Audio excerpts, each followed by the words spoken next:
During June 16, 1976, they fractured my nose, locked me up for 586 days in solitary confinement.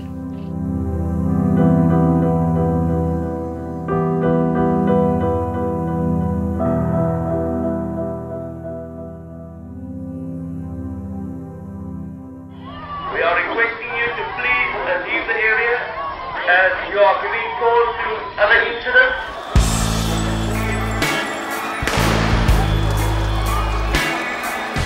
If you continue, you'll be arrested. Everybody back, we need to pick on the left.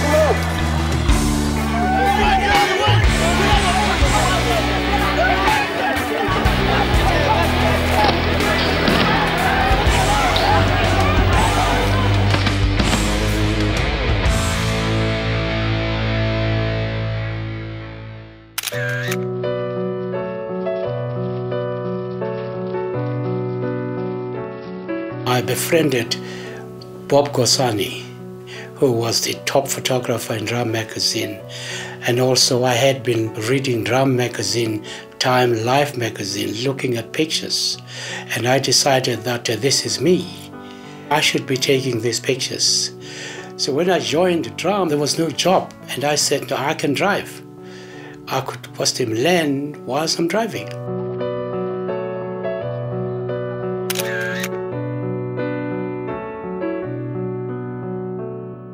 I made a choice that, I'm going to use my camera as a means of communicating the message to the rest of the world. I'm going to use my camera as a weapon. It was a period where the emergence of the alternative media, like the Vrye Weekblad, the Saamstaan, Grassroots was up and running, the Weekly Mail. Those were my first focus. It was also the time that I found a home at the Cape Town Press Centre with the late John Rubithon. And through his contacts, the images got out.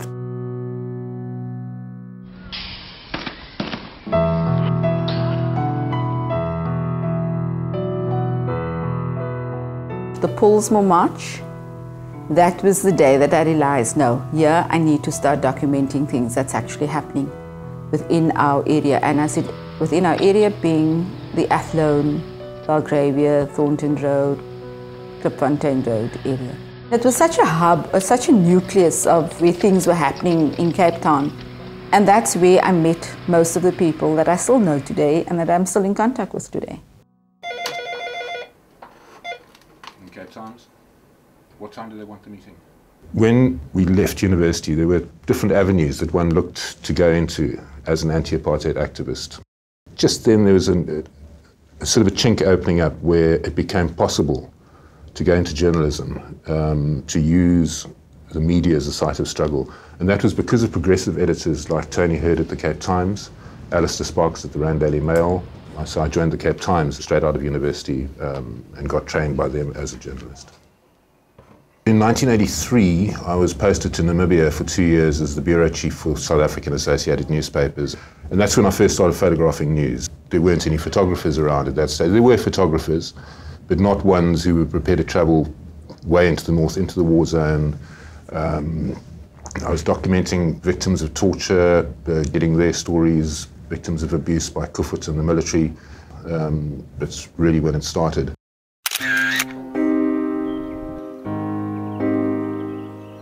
I was called up to the South African Army as a young boy of 17 years old. And it made me very, very aware of what was going on in South Africa. In 1976, I handed in my rifle and I kind of registered as a conscientious objector. But essentially, from that time on, I kind of became a refugee in my own country. I went to study photography, and then the camera became a passport, a means through which I understood the world and actually through which I actually survived and made a living.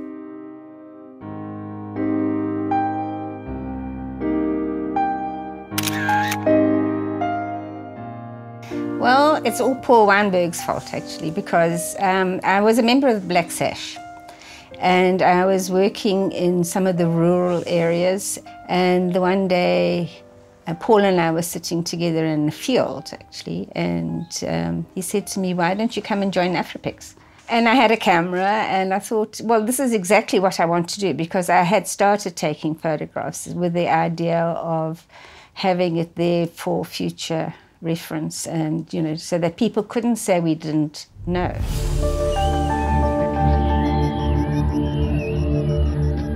I'd come out of university and then the army and really wanted to see what was going on in my own country with my own eyes, you know.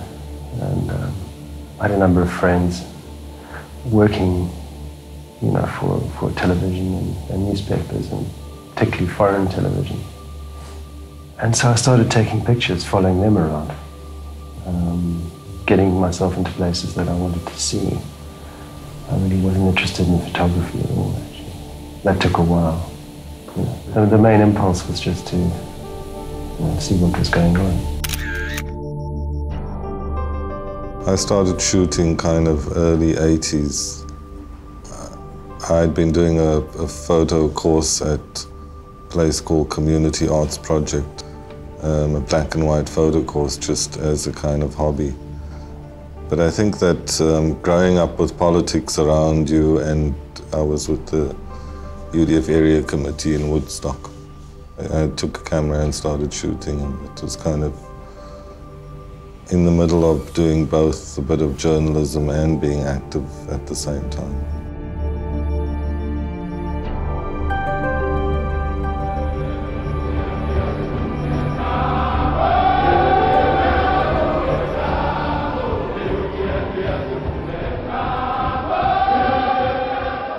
We were breaking the Western view of the objective journalist, and our line was that there's no such thing as objectivity when you're fighting something that is as evil as apartheid. It was better for me to let the world know what is happening in my country.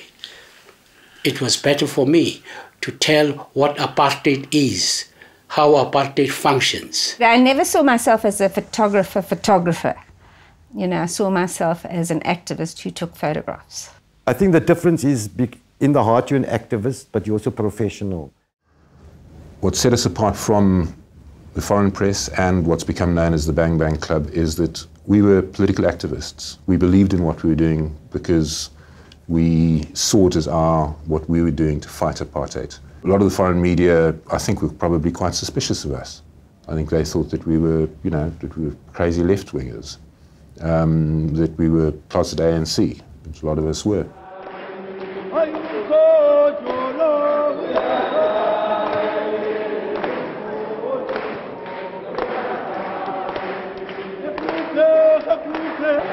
The news events that grew exponentially in the 1980s were often the founding of an organization. I mean, for example, the UDF or domestic workers' trade union. These were very much off the radar. They weren't picked up necessarily by the mainstream press. So we were very conscious of providing this inside voice as, you know, left-wing people ourselves to a broader audience and to what became, you know, the anti-apartheid media throughout South Africa and the world.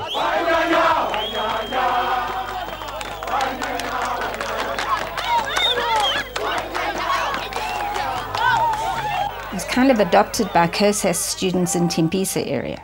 And so I was very comfortable going into Tembisa, and sometimes there were some very hot spots at that time. But I knew I was protected by the comrades.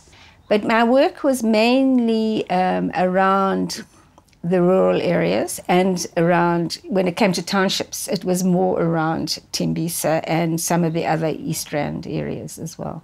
I was more conscious about what's happening around me. I had the same values as the activists in terms of how do we free ourselves. I taught a lot in terms of photography, trying to demystify the medium so activists could also use the medium.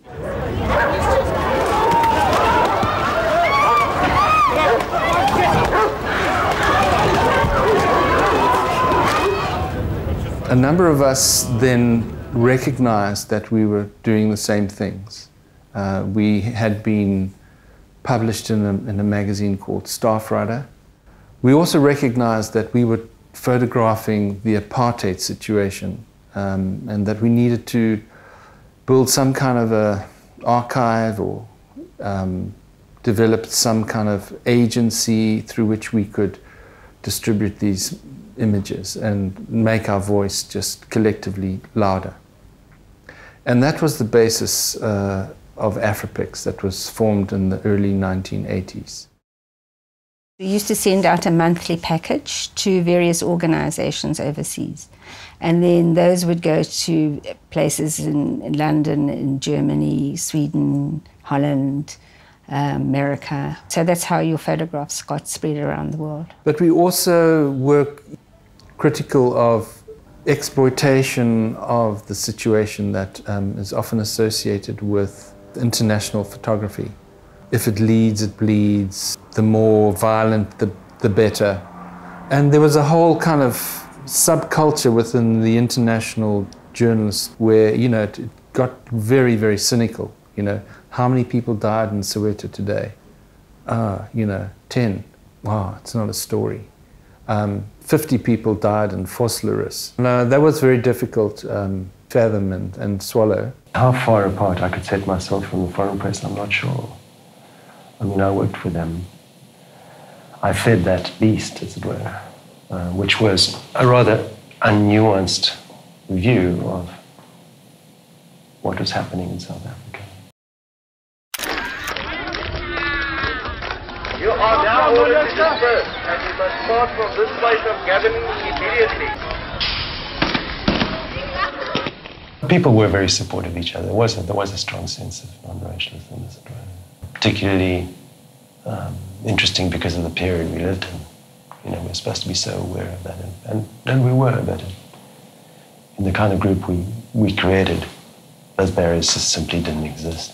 I remember being interviewed by an American journalist who was working for a photography magazine, and she said, "Okay, so you guys formed a photographic group. How many of you are black?" And I couldn't think. I said, so I had to sort of then start counting off everyone. Somehow, the media realized that I lived like close by, and that you could actually pull into our yard and you're off the street. So there would be times that they are harassed quite heavily by the police, and I would not be at home, but my mom was always at home. I think everyone knew my mother, from our current ministers down to the media, and she entertained them all. Our home was used for meetings, but our home was like fairly much a political little hub. Zubaida and her mother used to feed us all the time. And we used to pop in there, eat there, regroup, change cars, go out. But I dared not go into the township alone, because you had police. If police picked you up on your own, there was a good chance, you know, that you could end up where it was difficult times. And so we were almost forced to go out in groups, meet all the time as a clique and go out in one car. By 10 o'clock in the morning, they would have arrested us in Adil's car. And we changed to Zubaida's car, and we go out in Zubaida's car, then you get arrested in her car, then you go out in Jimmy's car. It was a continuous duck and dive scenario. There was a kind of solidarity in terms of making sure that none of us get caught. So there was always a meeting point, be it in Athlone or Langa or Guguletu, where we'd inform journalists where to meet and go in convoy. There was no cell phones, but you know, there was ways of paging each other. But there was that camaraderie amongst us. And in particular, foreign media, we went out of our way to make sure that they're safe, that they get their pictures so the pictures can get out. So there's that kind of assistance. The Pollsmoor March in '85, which really was the start of all the conflict. It started off with Belgravia Road, Athlone.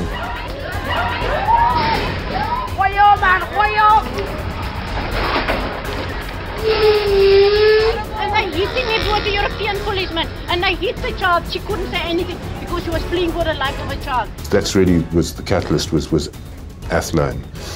In rapid succession, there was the Trojan horse shootings, The conflict in Crossroads started with the vigilantes as they wore white strips to distinguish themselves from the so-called comrades, who were mostly the younger militants. They were backed by the police.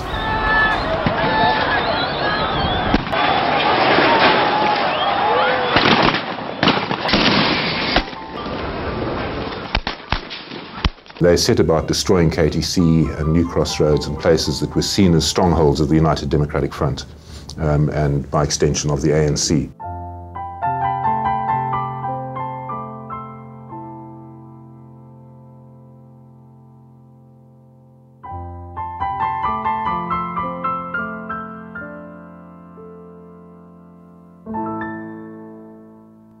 That was when George de Arth was killed. Not long after that was when the execution of the Gugulethu 7 happened. That is a big story that I covered. And a lot of the big stories we're covering really were funerals, because there'd be something would happen during the week. Somebody would be shot dead by the police or killed by the vigilantes. And then come Saturday, Sunday, there'd be funerals. And then more people would be killed. And it was just this rolling process that just never stopped. The pluck, the guts the youth had. They were totally fearless, they didn't care, they were militant, and you know, to me, that was a driving force of the 80s. You know, after that, the unions got involved in a lot of activists, but they were fearless, they got killed, they went on a Saturday afternoon, they buried the dead, they made political speeches, they sang the night, they had a gumba just to, you know, music and musicians got involved.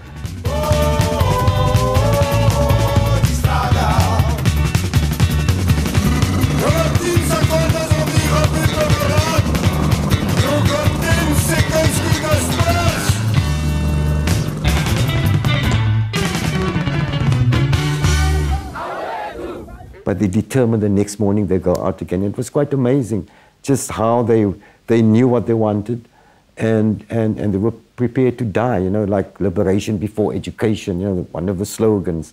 You know, the period evokes a number of images that I think were iconic or symbolic for the time. I remember, for example, 1985 May Day, when May Day was still seen as an illegal day by the South African government. There was a meeting at Khotsa House, and it was broken up by the police, and there's a photograph of a woman challenging the police on the steps of Khotsa House, and the policeman pointing his gun to her head. Those were the sort of moments that we were kind of very primed to catch.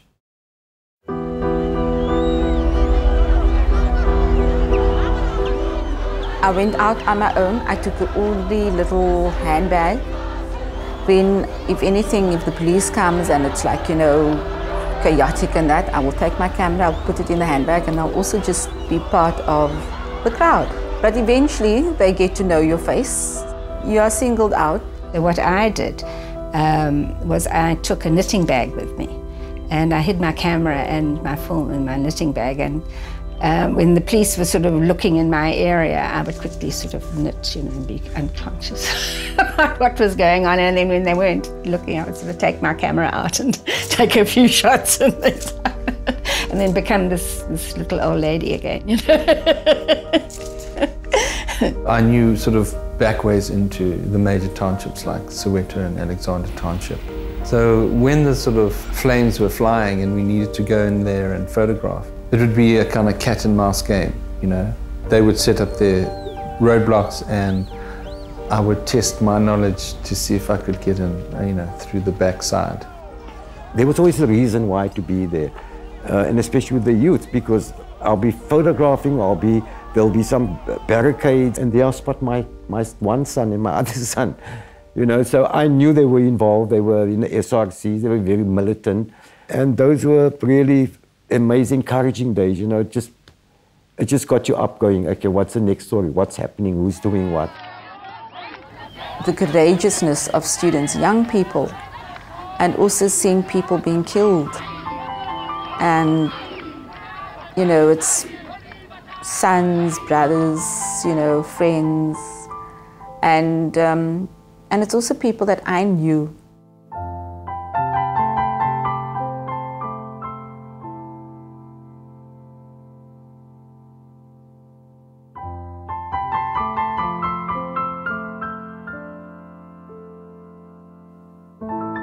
The painful thing was always to see how radical the apartheid government was with African people.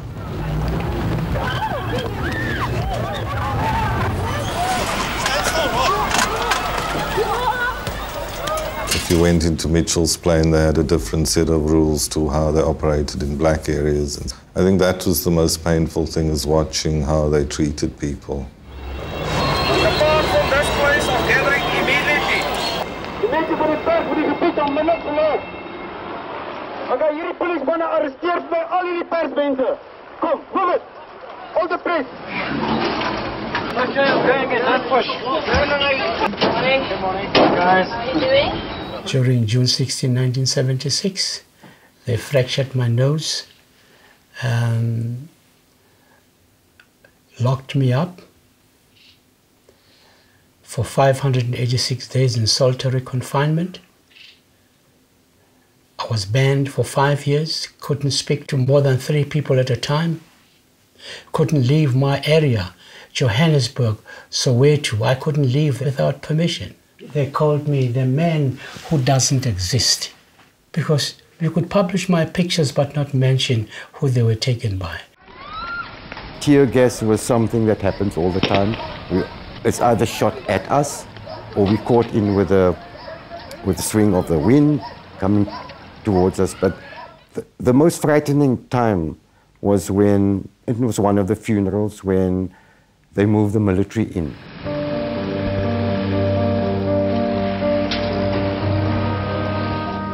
That was frightening because all of a sudden the army came in, and the army had rifles where the police were shooting tear gas. After that they were looking for journalists. Now it wasn't the comrades any longer, the journalists, and the community took us through their houses, over the wall, into a car and back to our cars.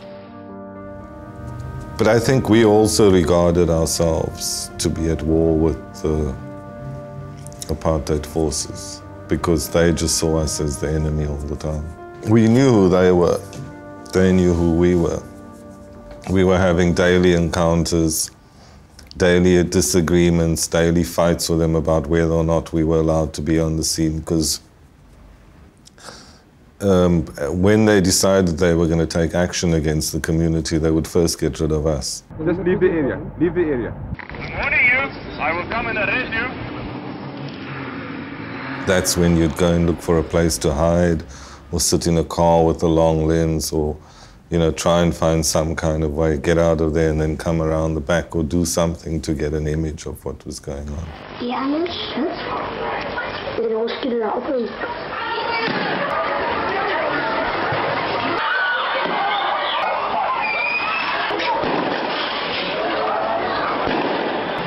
They might be coming for us.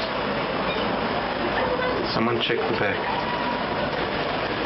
In June 86, when just about everybody was detained, they came to my house, which was in Craighall Park, in the middle of the night, and my son was in the house as well. And they spent about 2 hours going through the house, and then I was kept in Hillbrow Police Station. Yeah. For how long? It was 37 days. I think they thought I was taking arms into Tembisa. But I heard this via a neighbour who'd been questioned about me. So I think it was more my activism, it wasn't really my photography. I remember on one occasion in Duduza, when there had been a funeral and there'd been a spontaneous kind of protest against what had happened. And there was this roaming police car. I pointed my camera to photograph them, and as I photographed them, they shot me.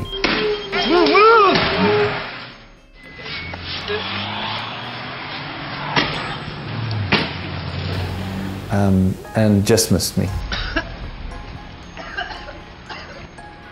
There was a May Day rally happening in the Zolani Centre. We were outside, the crowd was milling back and forth. It was too big for the actual hall, so people were outside, and the cops started moving in. I was busy photographing the cops, and as always, you try and stand near something that will give you some sort of cover. I was standing next to a big blue gum tree. I lifted up, it was in fact this camera, with this lens, my 400mm lens, lifted that up, and I was looking through it, and I saw Warrant Officer Barry Barnard taking aim at me, and I ducked, and the buckshot hit the tree where I was standing above me. It was a deliberate attempt to kill me. Must have been about 15 seconds, 20 seconds after that they opened fire with a massive volley of tear gas. The one image that stands out for me, there was an Irish nun, Sister Kelly, who was caught by the tear gas, and she was lying, vomiting on the ground and trying to comfort another black nun. The police started shooting and using live ammunition. I was in the road, and the next thing, this bullet hits the back windscreen of the car, and it just shatters. And you realize that here you need to retreat. And this guy was shot in the stomach. And I won't forget the guts, the inside, the intestines, and everything, and the blood and.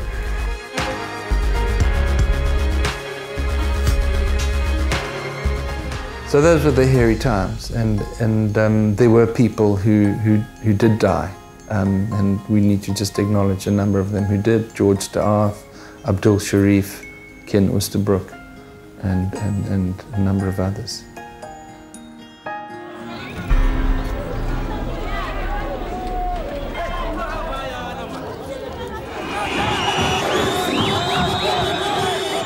I never ever, in all my years of covering what is happening, I never felt threatened by the residents of Gugulethu, Khayelitsha, Langa, Yanga crossroads.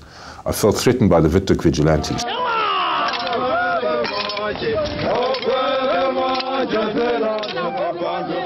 The people knew us, they sheltered us, they looked after us, they protected us. We were scared of the police, yes. It sort of happened now and again, where you were either chased or hunted. And it eventually affected me in a way. I got, crowds of people I used to be wary of, the crowd's mood changing and this kind of thing. People, camera was always sort of some kind of intervention. People got aggressive. It freaked me out for a while.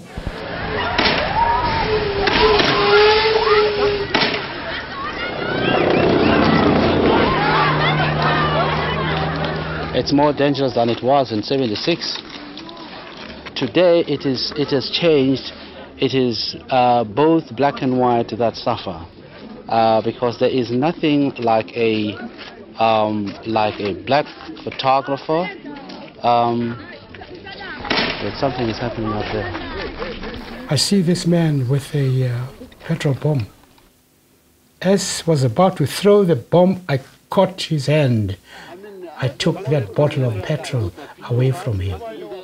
Otherwise, Louise Gap and her friend would have burned to death. I take chances. I tell the people, these people are doing the same work I am doing. And I said, if you do that to me as well. It's a license to murder, maim, and kill our people. Whose interests do you serve? Those of South Africa or those of the revolutionary element?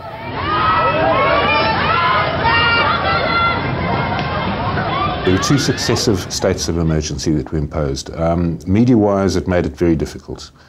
You were banned from reporting any police action, any military action. You were not allowed to be in the scene or within an area deemed an unrest area. Can I ask you to leave this area, please? This is a rioted area.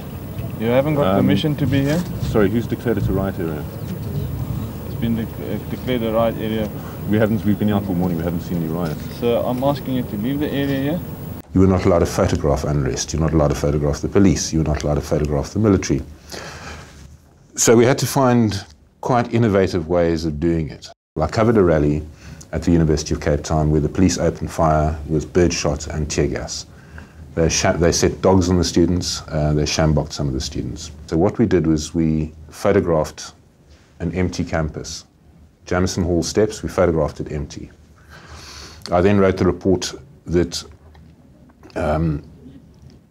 protesting people who may not be identified were yesterday hit with objects that may not be identified and were sprayed with a chemical substance that may not be identified, and some of them were bitten by animals that may not be identified. We turned it into complete absurdity, and everybody knew exactly what we were writing. Most times you would shoot an image of someone getting shot in front of you and then rush back to the newspapers and have almost all of them turn you down to publish it because there was a state of emergency. And so I suppose that was almost forced us to go to papers like Grassroots and South and those papers who would publish our stuff. The police saw the press as a threat. We were the enemy of the state. So we were always the target, and we always tend to be in between, you know, the police and the activists, and in the center, or you behind, you try to find a comfort zone. But certainly there was a lot of detentions, there were a lot of beatings, there was confiscation of film. My film was taken away in Alexandra Township. The man says to me, open your camera and take out your film. I said, you must be joking. And he says, I'm not joking. I say, take out your phone and expose it to light. And I said, no. He hit me with the police baton. The big concern was when they get your film, they would identify activists and arrest them. And we know it happened. They use it in court cases already. And so personally, that was my whole thing. You know, how do you move your film? Yes, they'll get you with a camera, but there's a new roll of film. We always had little runners with us, who's following, and we'd sort of, few photographers would use one, and as you remove a film, you just pass it on. So you never kept film, anything at home. Being raided at the office, you never kept it at the office, so there was always other places you kept your film and your negatives. In 1986, Afrapix was raided by the security police, and they confiscated all our material. I thought, well, that's the end of the road, and you know, where do we go from here? The material was used for a trial, the famous UDF trial of the time. At that point, we made a decision in Afrapix that every image that we took, we would also send outside the country, so that the archive that we were idealistic about developing earlier on had become a threat. Yeah, the bigger children, they will just see that our fucking helping. They were looking for the press, and an old mama hid me and 3 little kids. They must have been 5, maybe 6. They hid us in the toilet in an outhouse, and we heard the cops coming, banging, banging. And they flung open the door, and these kids ran out. And this big white cop, I lifted my camera and I shot him. I photographed him shambocking, whipping these little kids. Done nothing, they were little kids.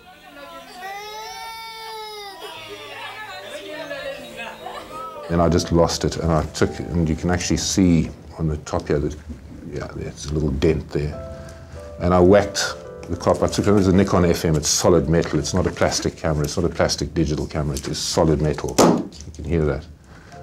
And I just swung it at him, and I knocked him unconscious. And then I ran like hell. Comrades would use me to put them in touch with the lawyers, or if they were injured, I would take them to hospital. And, you know, so they saw me as a resource, I think. Usually they knew I was coming in. And I would also go in at night and take comrades out and bring them home to sleep as well, you know, so that they'd be safe.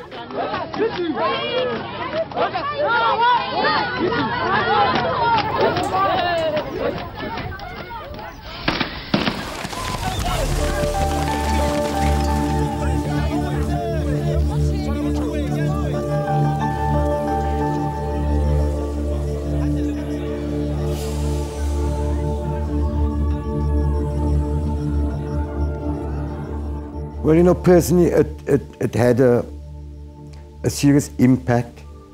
Firstly, being emotional to what I'm doing, and what I'm seeing also affected me emotionally. I couldn't just pack up and say, okay, I've got my pictures, I'm filing it, I'm going to have a sleep. But also, with your family life, my kids were activists, my kids were arrested. Colin got arrested in '85. Section 29, which is detention without trial. She and a colleague, Jenny Schreiner, Soraya Pass, a whole lot of them.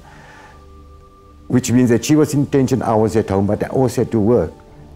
It got me at one stage drinking a lot, you know, which is, it's also to almost a kind of therapy, which I had to eventually realize that's not the way. Emotionally, it was very draining. Also, just the repetition of seeing dead bodies, violence, and it was like just a sort of a continual, you know, highlights package that would just replay and replay and replay. It was extraordinarily violent. I mean, I remember being, you know, quite shocked and amazed. But you know, I was also young, and you know, when one's sort of sense of invincibility is quite strong, and it was exciting. Tragic for a lot of people, but for observers like myself, taking photographs for the first time and working in that sort of intense environment, it was intensely exciting. You'd come back from this mayhem, killing, chaos, tear gas, and you'd drive down Adderley Street and there were these people just carrying on as normal. You'd go out for a drink after work and there'd be everybody partying it up, and you just want to scream at them, say, do you know what's happening out there? For me, it sickened me, actually, to be also a kind of voyeur, you know, in this, through the country in this way. It's losing activists, good people along the way. It's losing good journalists along the way, either getting caught in the crossfire or dying through crime events or in car accidents. It's losing good people who could have contributed so much to our society along the way.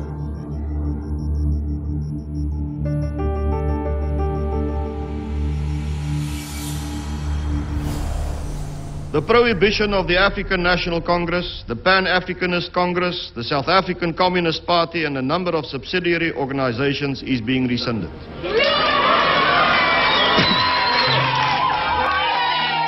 I wish to put it plainly that the government has taken a firm decision to release Mr. Mandela unconditionally. The happiest times was the release of Nelson Mandela.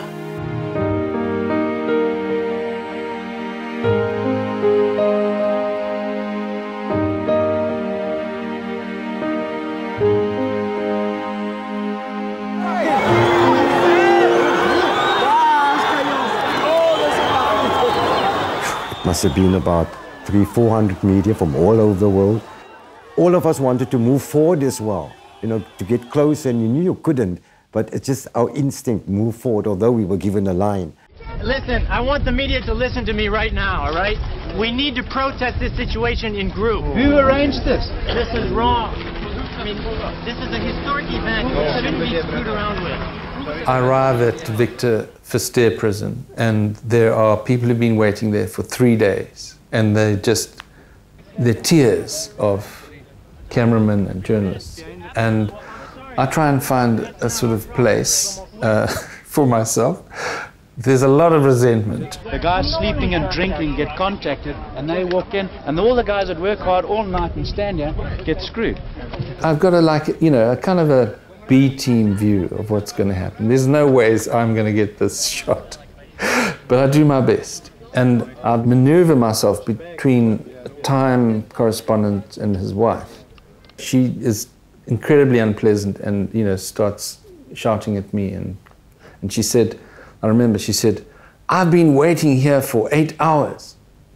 And this is, you know, really like irritating. And I just turned to her and I said, I've been waiting here all my life.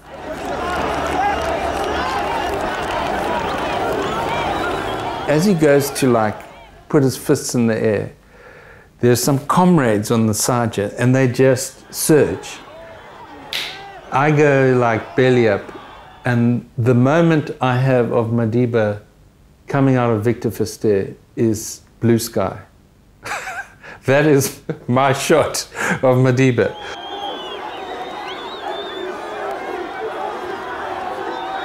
Just seeing him walking out in my mind and one eye through the viewfinder, it's also, there's not going to be any more funerals. There's not going to be any more youth getting killed. There's not going to be any more police brutality. You know, it was almost as if the saint has cometh. And I think out of everything that happened, I got one good frame.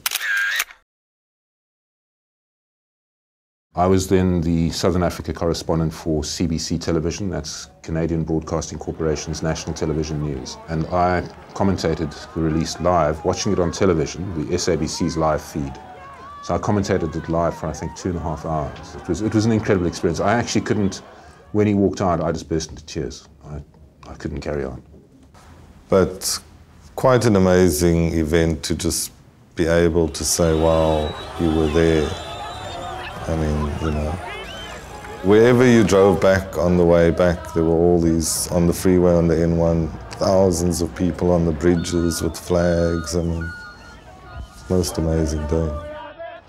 I can remember the car, the Toyota car that Nelson Mandela and Winnie sat in, drove up, and they realized, and they just continued driving. And I said to them, hey, they're actually on the parade already, but it was like really like an unmarked, insignificant little car. And eventually, it was fairly late when Nelson Mandela then appeared on the balcony. But then, I think it was Jesse Jackson, he was around. He arrived with some little limousine and parked like right in front. You can imagine by then people were anxious, waiting and wondering, and people, I think, thought that that was the car. So the sea of people came, and I mean really just emerged, and it was quite chaotic and quite like scary. I think Jesse Jackson tried to get up the front of the building over the balcony, which he succeeded in doing with a number of hands sort of hauling him over and pushing him up. But he left his car then. I mean, she stood in his car, and I remember my foot going through the windscreen at some point. Our friends, comrades, and fellow South Africans, I greet you all in the name of peace. I hardly took photographs that day, actually. I was just so caught up in the joy of it all, yes. And after that, I was so privileged to have worked with him. I traveled with him on his trip out of South Africa. We went to Lusaka to meet all his comrades there and meet the whole world media. I was his personal photographer on the whole election campaign. And that was very special. And, you know, I had the privilege of being that close to him. When he did vote in 1994, I was fortunate to be there. I was an official photographer for the IEC. I got him voting for the very first time of his life. So I did get my Madiba moment.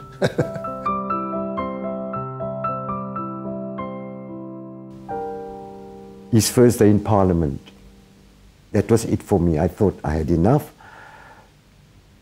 I need to get some help, because at that stage it was also, you know, sleepless nights and there's all kinds of things going through. And because music was my therapy, I thought the only thing I should do is to get involved in the community media again. That was my therapy. It was, if that didn't happen to me, I don't know what I would have done. I decided I'm not doing it anymore. And I chose to work in a completely different way and do softer work. I think with many people there was a burnout, there was a kind of breakdown, if you like. We struggled in those days as other people struggled. I had quite a lot of withdrawal symptoms, I think, you know, because in many ways you'd had three families that I was part of. I was part of the Sash family, which was a very interesting and fascinating grouping of people. And then I was part of the Afrapix family, which was also very interesting to me because I was probably the oldest Afrapix member. And then I lost the big Com family, the Comrade family as well, and all that disappeared. And, my purpose to take these photographs seemed to die away, really. After Mandela's release, during the transition period, I left hard news altogether. I was a travel writer, travel photographer, wildlife photographer, spent a lot of time in the African bush. I eventually came back, some 13 years ago, I came back to the Cape Times. Nothing beats hard news. Once you're a journalist, a hard news journalist, there's just nothing to beat it. Well, today I shoot mostly around some of the Madiba family and around Arch mostly. I don't run around like I used to on everything, and so I'm mainly working on a documentary on Arch. I have been for quite a while. Well, I started working in Central Africa after that period, and then places as far away as Afghanistan and Eritrea. And so, I kept going, kept exploring things outside of my own little imaginary realm and finding it intensely interesting. Just from my own personal perspective, one's own personal journey, I think it was more interesting not just to photograph things, but to look at photography in a more embracing way. Initially on campus, I was a bit frustrated because, you were part of and actively part of this whole 80 period. And it was something that I needed to almost like settle down. I was like tempted to, like the one morning going down Moderdam Road to work, I'm thinking, do I turn around and actually go and do this press conference? And I thought, then I'm never going to go back to work. I'm probably going to be fired or something like that. But I suppose, I started there in the 90s. I'm still at CPUT. Now it's CPUT. We've combined with Cape Tech. I have fought very firmly against white domination. I have fought very firmly against black domination. I cherish the ideal of a new South Africa where all South Africans are equal, where all South Africans work together in order to bring about security, peace, and democracy in our country. I sincerely hope that the mass media will use its powerful position to ensure that democracy is installed in this country. For those of us who believed in non-racialism and the ideal, it started to become very difficult. This democracy did not come by easy.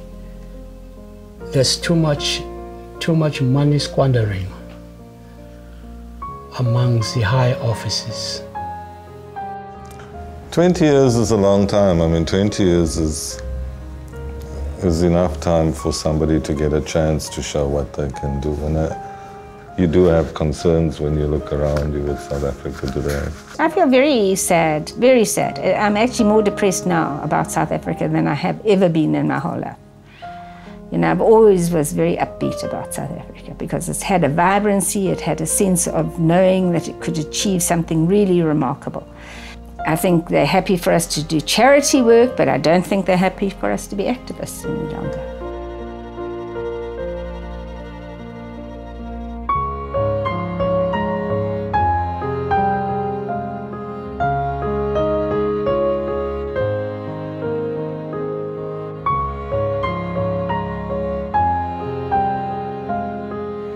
For me, the disappointment is when I look at the people that's in Parliament or that's in government structures and that, and I think to myself, the values you had in the 80s. It was absolutely phenomenal, and how you've been sucked into the bad karma that's actually very rife in our society at the moment. The protest then was for freedom. The protest now is about disillusionment. For many people it's disappointing. The struggle is not over, and we've got to continue fighting for the ideals that we really invested so much in and hoped for.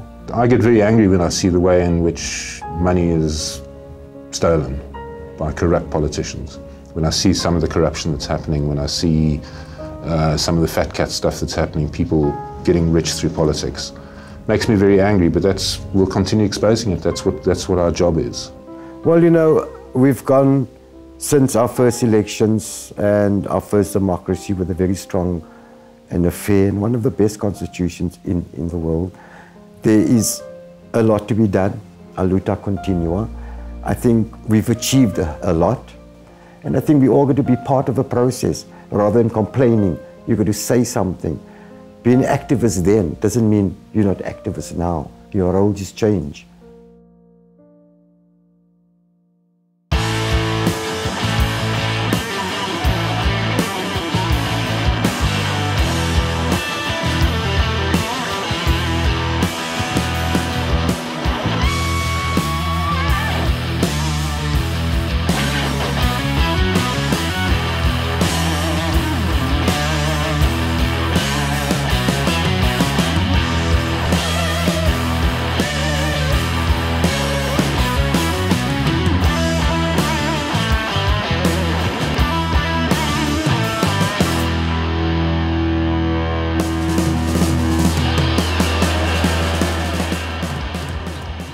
Giving you 3 minutes at 16:26. You must have disengaged us. Thank you very much.